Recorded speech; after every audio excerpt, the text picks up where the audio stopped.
ඉතින් ආයිබන් ඔයගොල්ලෝ හැමෝටම ඉතින් මෙන්න මේ දවස්වල මට වැඩියෙන්ම එන කමෙන්ට්ස් මැසේජ් තමයි මෙන්න මේවා. රයිට් ඉතින් අද මම ඔයගොල්ලොත් එක්ක අරන් එන්නේ ලේ පාර A level results වල ලකුණු වෙනස් වෙලාද?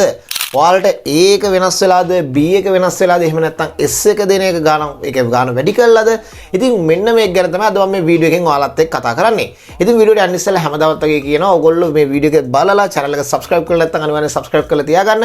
ඒකට හේතුව තමයි නංගිල මල්ලා මේ පාර A level ලිව්වලා අයගේ professional qualifications හදා ගන්න අවශ්‍ය වෙන සියලුම පාඨමාලාවන් සම්බන්ධ සියලුම විස්තර මේ SL Gadget YouTube channel එකේ තියෙනවා. ඒ විතරක් නෙමෙයි ඕගොල්ලොන්ට job vacancies වගේ දේවල් අපි මේකේ upload කරනවා. ඊට අමතරව scholarships වෙනත් රටවල් වලට universities වල හම්බෙන scholarships, degree programs ඉතින් මෙන්න මේවා ගැනත් අපි details මෙන්න මේ channel එකේ ඔයාලත් එක්ක කතා කරනවා. ඒ විතරක් නෙමෙයි ඕගොල්ලෝ මේ YouTube channel එක බලලා ඕගොල්ලෝගේ skill එකක් වගේ develop කරගන්න කැමති කෙනෙක් ඉන්නවා නම් අපේ SL Gadget Academy එකට join වෙන්න පුළුවන්. A levels ලියලා ඉන්න කට්ටියට. ඉතින් අපේ SL Gadget Academy එකේ graphic designing, video editing, web development, basic IT, digital marketing ඉතින් මෙන්න මේ වගේ courses ඕගොල්ලොන්ට උගන්වනවා. මාස 4ක් course එක තියෙනවා. මේ course එක සම්පූර්ණ සීරීසියක් live තමයි යන්නේ. රෑ 7 ඉඳන් රෑ 10 වෙනකම් course එක කරනවා. course fees කිව්වොත් ඒ රුපියල් 8000 වගේ පොඩි මුදලක් තමයි ගන්නේ. join වෙන්න කැමති කෙනෙක් ඉන්නවනම් මේ description එක පල්ලෙහා තියෙන WhatsApp group වලට join වෙන්න. එහෙම නැත්නම් අපේ contact number එක තියෙනවා. අපිට WhatsApp message එකක් හරි call එකක් හරි දාන්න. පැය 24ම මේ number එක වැඩ කරනවා. right ඉතින් මම හිතනවා කිව්වා ඔක්කොම විස්තර ටික කිව්වා. එහෙනම් යන් අපි බලන්න මේ ගොඩක් කට්ටිය message දාලා comments දාලා අහන ප්‍රශ්නෙට මොකද්ද මේ වෙලා තියෙන්නේ කියලා A level results දෙන ගාන වැඩි වෙලාද කියලා බලන්න යන් එහෙනම් වීඩියෝ එකට.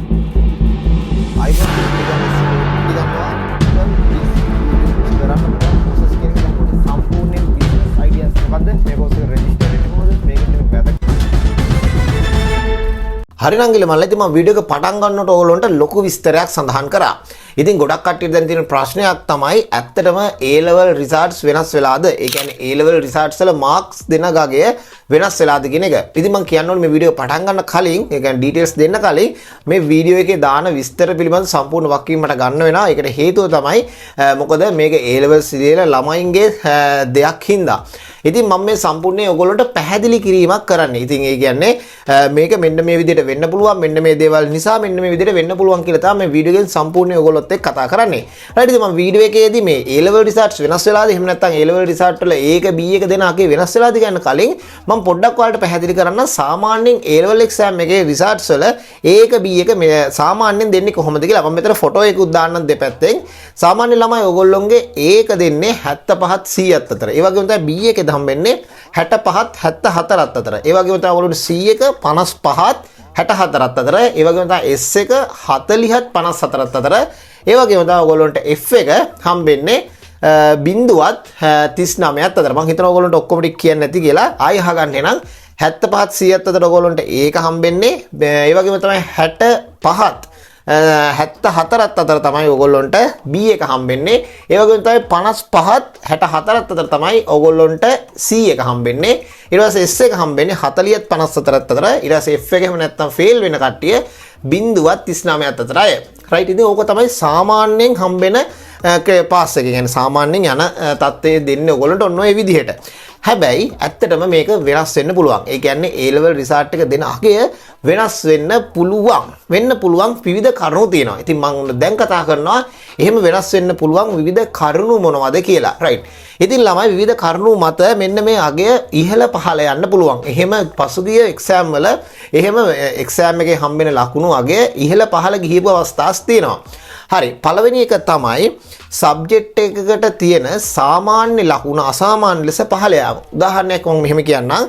අපි ගමු සිංහල කියන සබ්ජෙක්ට් එක. මේක ළමයි 100ක් ලියනවා නම් හරිද? ඔය 100ගෙම ලකුණු එකතු කරලා ඕක 100ෙන් බෙදුවට පස්සේ සාමාන්‍ය ලකුණු අපිට හොයාගන්න පුළුවන්.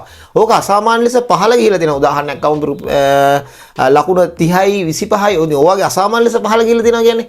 ඉතින් මේකෙන් සාමාන්‍යයෙන් කියවෙන්නේ මේ විෂය එහෙම නැත්නම් මේ සබ්ජෙක්ට් එක නැත්නම් මේ පේපර් එක ගොඩක් අමාරුයි කියන එක. ඉතින් ළමයින්ට තියෙන ලකුණු ගොඩක් අඩුයි කියන එක. ඔන්න ඔහොම වුණොත් එහෙම ඒකට තියනගේ සාමාන්‍යයෙන් අඩු කරන්න පුළුවන්. يعني 75න් දෙන එක 70වත් 74ට එහෙම නැත්නම් එතනින් අඩුවට ගේන්න පුළුවන් 60 ගණන් වලටවත් ගේන්න ඉඩ කඩ තියෙනවා. හරිද? ඉතින් ඔක තමයි පළවෙනි කාරණා. ඊට දෙවෙනි කාරණා තමයි සබ්ජෙක්ට් එකකට හම්බෙන සාමාන්‍ය ලකුණ අසාමාන්‍ය අංශය. ඔක අනිත් පැත්ත ඉහළ ගිහිල්ලා තියෙන්න පුළුවන්. හරිද? ඉතින් ඕකත් මම පැහැදිලි කරන්න ඕනේ නේ අරකම අනිත් පැත්ත. හරිද? කොහොමුනොත් එහෙම ඕකේ අගේ අනිත් පැත්ත වෙන්න පුළුවන්. يعني ඉහළ යන්න ප්‍රතිශතයක් තියෙනවා. ඕක තමයි දෙවෙනි කරුණ. හරි ඉතින් තුන්වෙනි එක තමයි දැන් ඔයගොල්ලෝ බලනවා ඇති තුන්වෙනි එක මොකක්ද කියලා. තුන්වෙනි එක තමයි papers වල එක එක mistake තියෙන්න පුළුවන්. හරිද? ඉතින් මෙන්න මේ කිව්වට පස්සේ ඔයගොල්ලන්ට හිතේ හරි mistakes කියන්නේ සාමාන්‍යයෙන් ඔක්කොටම හම්බෙන දෙයක්. දැන් උදාහරණයක් මම accounting paper එක ගත්තා. accounting paper දෙවෙනි ගානේ මොකක් හරි mistake එකක් තියෙනවා. ඒ කියන්නේ paper එක හදලපු කෙනාගේ ගානේ ප්‍රශ්නයක් තියෙනවා mistake එකක්. එතකොට ඔක හැමෝටම යනවානේ.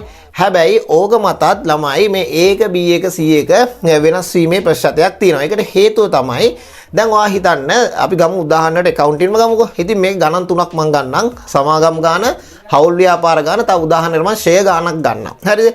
ඕකේ හවුල් ව්‍යාපාර ගානේ ප්‍රශ්නයක් තියෙනවා. හරිද? ඉතින් ඔය හවුල් ව්‍යාපාර ගානේ ප්‍රශ්නයක් තිබ්බොත් එහෙම ඔයා හිතන්න හවුල් ව්‍යාපාර ගානේ හොඳටම කරන්න පුළුවන් ළමයි. ඒ කියන්නේ බ්‍රයිට් කෙනා ඉන්නවා. ඒකේ හවුල් ව්‍යාපාර ගන්න හොඳටම කරන්න පුළුවන් ළමයි ඉන්නවනේ. ඉතින් අන්න ඒ ළමයාට අසාධාරණයක් වෙන්න පුළුවන්. හරිද? ඒ වගේම තමයි හවුල් ව්‍යාපාරේ හොඳටම පුළුවන් ළමයාට ෂෙයා ගන්න පොඩ්ඩක් අමාරුයි නම්, හරිද ගණිත ගණන් අමාරුයි නම් උතනත් පොඩි මේ කියන්නේ එයාට අසාධාරණයක් වෙන්න පුළුවන්. ඔන්න ඔය හේතුව මත තමයි මෙන්න මේ පේපර් එක මිස්ටේක් එකක් තිබ්බොත් එහෙම කොහොම වෙනස් වීමක් වෙන්න පුළුවන් වෙන්නේ. හරිද? ඊට පස්සේ අනික් කාරණා තමයි දැන් මම කරුණු තුනක් කිව්වා වෙනස් වෙන්න පුළුවන් කරුණු තුනක් කිව්වා. ඊළඟ කාරණා තමයි පේපර් එකක් කලින් පිටවීම. ඔයගොල්ලෝ අහලා ඇති එක එක මේ සබ්ජෙක්ට්ස් වල නිවුස් වලටත් යනවා. මෙන්න මේ පේපර් එක කලින් නිකුත් වෙලා තියෙනවා. මෙන්න මේ කරුණු නිසා කීයේ නිවුස් වලටත් යනවා. ඉතින් මෙන්න මේ වගේ කරුණක් සිද්ධ වුණොත් එහෙම සාමාන්‍යයෙන් මේකේ අගය වෙනස් වෙන්න පුළුවන්. ඒකටත් හේතුව තමයි විෂය කාණ්ඩයක් කරනකොට ඒ විෂය කාණ්ඩයේ ඒ විෂයට අමතරව වෙනත් විෂයන් කරන කට්ටියට වෙන ප්‍රශ්නයක් නිසා ඉතින් ඒ සමස්තයක් වශයෙන් සම්පූර්ණයෙන් මේක වෙනස් වෙන්න පුළුවන්. හරිද? ඉතින් ඔන්න ඔය කරුණාත් බලපානවා සාමාන්‍යයෙන් A1 සහ B1 දෙන ලකුණ වෙනස් වෙන්න. හරි. රයිට් ඉතින් ඔන්න ඔය ප්‍රධාන කරුණු හතර තමයි සාමාන්‍යයෙන් ඔය ලකුණු වෙනස් වෙන්න බලපාන්නේ. ඉතින් දැන් ඔයගොල්ලෝ බලන්න එහෙනම් මේ පාර එක්සෑම් එකේ මේ වගේ දේවල් සිදු වුණාද කියලා. හරිද? ඔයගොල්ලෝ පළවෙනි දෙක නම් බලා ගන්න බෑනේ සාමාන්‍ය ලකුණු වෙනස් වුණොත් එහෙම. හරිද? ඉතින් ඔන්න ඔය වගේ කරුණු මත මේක වෙනස් වෙන්න පුළුවන්. හරි. රයිට් ඒකට අමතරව සාමාන්‍යයෙන් ඔය A1 B1 C1 සහ S1 කියන ඒවා දිස්ත්‍රික්ක මතත් වෙනස් වෙනවා. දැන් උදාහරණයක් කිව්වොත් එම කොළඹ දිස්ත්‍රික්කයෙන් එක්සෑම් එක ලියන ළමෙක් සහ නුවරඑළිය වදුල්ල දිස්ත්‍රික්කයෙන් එක්සෑම් එක ලියන ළමෙක් ගත්තොත් එහෙම ඒගොල්ලොන්ගේ වෙනස් වෙන්න පුළුවන්. හරිද? ඔන්න ඔය හේතුවත් සාමාන්‍යයෙන් බලපානවා. හරි. ඉතින් දැන් යන්නේ මේ වීඩියෝ එකේ තියෙන ෆයිනල් හොඳම පාර්ට් එකට. හරිද? ඉතින් මෙන් ළමයි මෙන්න මෙහෙම. ඒ කියන්නේ මේ විෂය කාණ්ඩයකට එහෙම නැත්නම් විෂයකට හම්බෙන ඒක B1 වෙනස් වුණා කියලා ඕගොල්ලොන්ට මේකෙදි කිසිම ප්‍රශ්නයක් වෙන්නේ නැහැ. හරි අපි කියමු දැන් මේ පාර මෙහෙම වෙනස් වුණා කියලා. දැන් ගොඩක් ළමයිට තියෙන ප්‍රශ්න ඕකනේ වෙනස් වුණා කියමුකෝ. හරිද? ඔන්න දැන් ඒක දෙන්නේ මේ පාර 70න් කියමුකෝ. 1000ක් කියන්නේ 70න්. හැබැයි ඕක මත ඕගොල්ලොන්ට කිසිම විදිහකට A level exam එකෙන් ඔය හම්බෙන රිසල්ට් එකට ෆයිනල් රිසල්ට් එක කිසිම ප්‍රශ්නයක් වෙන්නේ නැහැ. මම ඒකත් ඔයගොල්ලන්ට උදාහරණයකින් පැහැදිලි කරන්න. ළමයි O level වගේ නෙමෙයි A level කියලා කියන්නේ. O level වල නම් ඔක පොඩි ප්‍රශ්නයක් වෙනවා. මොකද A level වල ඔක ප්‍රශ්නයක් වෙන්නේ නැති වෙන හේතුව තමයි A level වල ඕගොල්ලෝගේ රිසල්ට් එක සම්පූර්ණයෙන් තීරණය වෙන්නේ. රිසල්ට් එකෙන් හම්බෙන ප්‍රතිඵලයක් තියෙනවානේ. ඒ කියන්නේ ඔයාගේ රිසල්ට් එක අපි කියමුකෝ A3ක් කියලා. ඔය තුනෙන් ඔයාගේ තියෙන ප්‍රතිඵලය වෙන්න පුළුවන්. ඔයා කැම්පස් යනවා. එහෙම නැත්නම් හොඳ ජොබ් එකකට යනවා. එහෙම නැත්නම් ඔයා තවත් රටකට යනවා. වෙනත් ඩිග්‍රියක් කරනවා. පෞද්ගලික මේ විශ්වවිද්‍යාලයක හරි. ඔය වගේ දේවල් කරනවානේ ඔයගොල්ලෝ. ඉතින් ඕක තීරණය වෙන්නේ නැහැ ඔයාගේ A1 B1 C1 මත. හරිද? ඕක තීරණය වෙන්නේ ළමයි ඔයාගේ Z score එක මත. ඔයාලට exam එක ඉවරලා රිසල්ට් එක ආවට පස්සේ ඔයාලගේ රිසල්ට් ෂීට් එකේ බලා ගන්න පුළුවන් Z score එක කියලා එකක්. ඉතින් ඔන්න Z score එක මත තමයි ඕක වෙනස් වෙන්නේ. එතකොට මේකේ A1 B1 C1 වෙනස් වුණොත් Z score එක වෙනස් වෙන්නේ නැද්ද? ඒ කියන්නේ A1 B1 C1 හම්බෙන ලකුණු වගේ වෙනස් වුණොත් එහෙම Z score එක වෙනස් වෙන්නේ නැද්ද? ඔකත් තියෙන ප්‍රශ්නයක් නේ ඔයාලට. නෑ ළමයි සාමාන්‍යයෙන් A1 B1කට හම්බෙන ලකුණු පරතරය වෙනස් වුණා කියලා ඕකේ Z score එකේ වෙනස් වීමක් වෙන්නේ නැහැ. ඕගොල්ලන්ට මෙන්න මෙහෙම පැහැදිලි කරන්න ඒකත් සාමාන්‍යයෙන් පෙරක් සබ්ජෙක්ට්ස් තියෙනවා. ඔයාලා A3ක් ගත්ත ළමයිට වඩා අපි කොමර්ස්ම කියමුකෝ. කොමර්ස් වා accounting BS econ. ඔයගොල්ලෝ සාමාන්‍යයෙන් තියෙන්නේ. ඕකට A3ක් ගත්ත ළමයිට වඩා ඔයාලා A2යි C1 ගත්ත ළමෙක් ඔයාගේ Z score ඒ කියන්නේ ඒ ළමයාගේ Z score එක ඊට වඩා වැඩි වෙන්න පුළුවන්. උදාහරණයකින් පැහැදිලි කරන්නම් මම. ඒ තුන තියෙන්නේ econ BS accounting කියලා සබ්ජෙක්ට් තුනකින් ළමයාට. ඒ දෙකයි C එකක් තියෙනවා. econ accounting IT කරපු ළමයාට. එතකොට IT කරපු ළමයාගේ set score එක සහ rank එක වැඩි හොඳයි අර ඒ තුන ගත්ත ළමයාට වඩා. ඔහොම වෙන්න පුළුවන්. එහෙම වෙච්ච අවස්ථා තියෙනවා අනන්තවත්. මම ඒ level ලියන කොටත් අපෙත් ඔහොම වුණා. හරිද? ඉතින් ඒකයි. ඉතින් ඕගොල්ලොන්ට මේකට අර හම්බෙන A එක කීයෙන්ද හම්බෙන්නේ B එක කීයෙන්ද හම්බෙන්නේ කියන එක ගැන ලොකුවට ඕගොල්ලෝ හිතන්න එපා. ඕගොල්ලෝ try කරන්න. ඕගොල්ලොන්ට A එක කීයෙන් ආවා B එක කීයෙන් ආවත් ප්‍රශ්නයක් වෙන්නේ නැහැ. ඔයාලට හොඳ Z score එකක් තියෙනවා නම් ඔයාගේ ඉතිරි ටික ඔයාලට මේව කරගන්න පුළුවන්. හරිද? ඉතින් ඔන්න ඕකනේ. ඉතින් ඔන්න ඕක තමයි ඔයගොල්ලෝ එහෙනම් ප්‍රධානයෙන්ම හිතන්න ඕනි එක. හරි. මම හිතනවා ඉතින් එහෙනම් ඕගොල්ලොන්ට හොඳ අයිඩියා එකක් එන්න කියලා. මොකද ගොඩක් කට්ටිය මේ පාර අහලා තිබ්බ තව ප්‍රශ්නයක් තමයි මේ පාර A levels academic කරන්න තිබ්බ ගොඩක් පොඩි කාලයක්. ඒ හින්දා A level exam එකේ මේම රිසල්ට් එක අඩු වෙලා ඉයිද? එහෙම කියලාත් අපෙන් අහලා තිබ්බා. එහෙම ප්‍රශ්නයක් නෑ ළමයි. කිසිම විදිහට එහෙම බය වෙන්න දෙයක් නෑ. සාමාන්‍යයෙන් හොඳට exam එකේ exam එක මේ පාර කිසි ප්‍රශ්නයක් තිබෙත් නෑ. ඉතින් ඔයාලට එහෙනම් ඒ විදිහට exam එකේ රිසල්ට් එකත් එයි. ඔයගොල්ලෝ හොඳට ලිව්වා නම් හොඳට රිසල්ට් එක එනවා. ඉතින් ඒ විදිහට තමයි ඕනින් පාරක එහෙම තමයි වෙන්නේ. අර මවිත කරපු රිසල්ට්ස් එන්නේ අර වගේ අයට. රයිට් ඉතින් අර මං කිව්වේ ඒ තුනක් ගත්ත ළමයාට රයි ඒ දෙකේ C එක ගත්ත ළමයාගේ හොඳ රිසල්ට් එකක් ඇවිල්ලා දිනවා ඉස්සරහට. ඔය වගේ ඒවා සාමාන්‍යයෙන් අපේ කාලෙත් උනා. හරිද?